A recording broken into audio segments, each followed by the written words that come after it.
Welcome back. My name is Sarah, and in this video, I am going to go over how to use those 12 boxes that are in the front of the Erin Condren planners. I know there are other planner brands that have these 12 boxes. Plum Paper is one of them, and I always see posts and videos and things about how people are stumped on how to use these pages, so I just thought I would share some ideas and how I use these pages, and hopefully it helps someone. So starting out, this is actually in my dashboard planner. I don't use this planner as much. If you watched my other videos, I explained all of that. But I do like the whole 12 months being in one book. The Daily Duo that I use, they are split in the Daily Duo. There's 6 months in one book and 6 months in the other book, of course, because the books are split, which is fine. I like to see it all at once if I can. These stickers here are from Planner Kate. These are, I don't have the sheet anymore to give you the exact name, but if I can find them, I will link them in the description. But these are just the month headers that I use on my boxes. So starting off with the way that I use this, I use these boxes as kind of like an overview for annual things that happen every month. So there are some things that are going to change in here, and I'll go over that. But this is probably the most in-depth way that I can explain how to use it, because this is how I personally use it. So each month I have listed out things that occur that month in that year. I do have a little note here, like I had to schedule my daughter's dentist appointment because she just turned 1. So I needed to just make sure that I got that done. So that's just a little note for me. But like my annual dentist appointment was in January, but they pushed it back when they scheduled it. So I did make a note to myself that I moved it to February. So that is what these little parentheses with things are for. So I have things, again, that just like I am not going to remember that are happening every month, or if I need to look back and I'm like, when was that last year? So in January, I had the dentist appointment, and then I have my ring inspection every 6 months for my wedding ring. So I just make sure I put that in there so I don't forget. There are the dentist appointments this is for my oldest son that it got moved.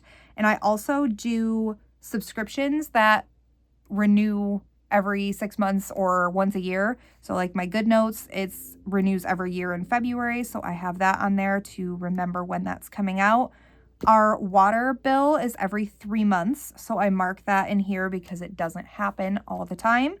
Then I have, another annual bill. We have a skylight calendar downstairs so that my kids can mark off their chores. They love it. It's so much fun for them.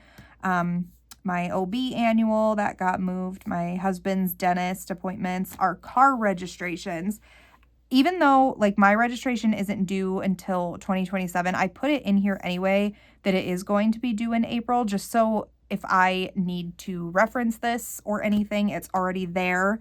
And I don't have to go out and look at the sticker or anything. And then I'll know when I set up this next year's planner to put that in.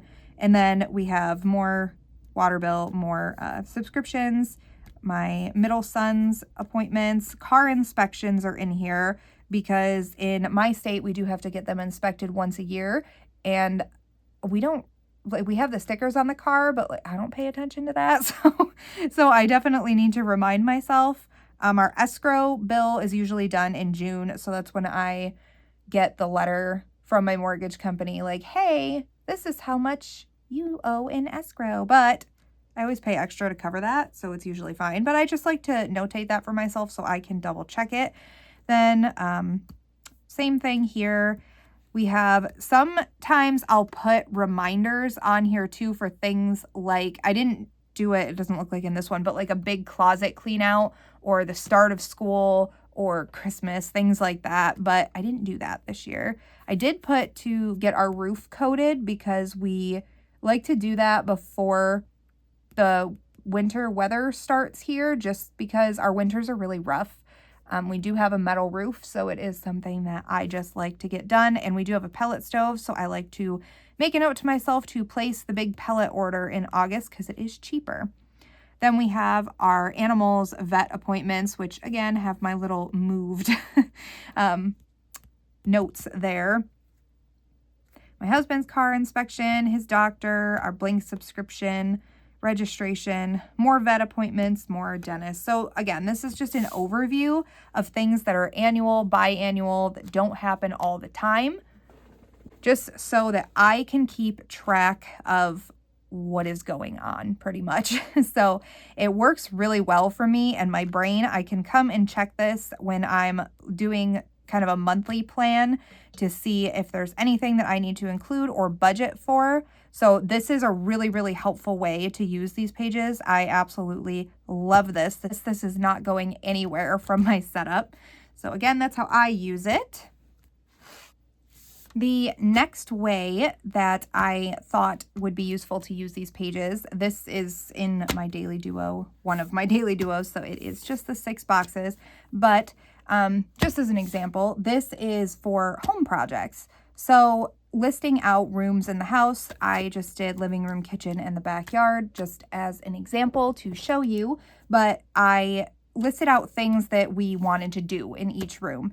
So you can list, you know, like we want to paint, we need a new window. I want to do like a black and white, like photo wall collage underneath. I have shadow boxes for my kids, like newborn stuff from when they were in the hospital. And I wanted to do that under those. So these are just some projects. The paint I have to touch up because my toddler thought it would be fun to get a hold of a marker and color on the wall, which that is my fault. I was trying to make lunch. I turned my back. Never turn your back on a 2-year-old, but that is why that's there.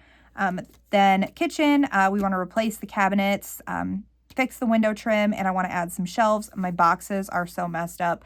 I didn't use the ruler to do my boxes for this one, so that's probably why they look like that. But again, this is just an example. This is just a video to give ideas, so it doesn't have to be perfect. Again, planners are about functionality for me. So just listing the stuff here for the different rooms. Backyard, we want to work on the fire pit and seating area. We need to get new outdoor furniture because our furniture that we have out there now, it just needs to be replaced.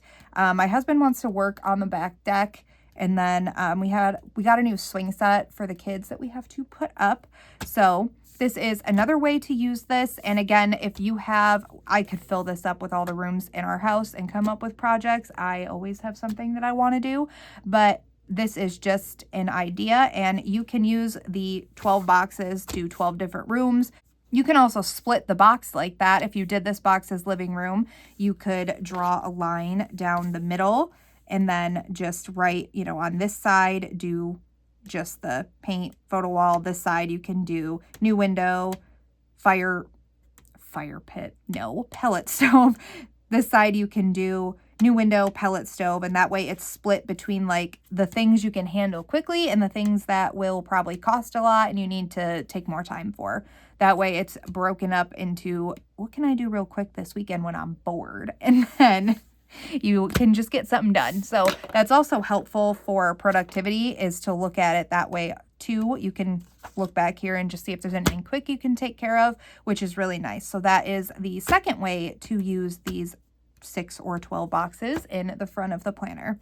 The next way that I thought to use these, this is in the second half of my daily duo, the one that I'm currently in, but I thought that these would be really useful for like monthly memories, like things that you want to remember that happened that month, or just like something fun or something happy, like kind of a little highlight reel for each month.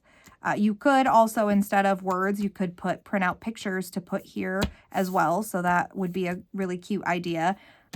I just put, for examples in here, this was my daughter's first birthday. My son placed 3rd in the wrestling tournament, our big wrestling tournament that we have. for February, my daughter learned a new word, and my sons like to play the guitar together. It's one of their new favorite activities, and they have quite a big age gap, 2 and 9, so it's really cool when they can do stuff together. So just something to notate there. And then you can add things like, you know, if whenever this was, my daughter learned to crawl, I would have put that when that was, or when she takes her first steps, put that in here.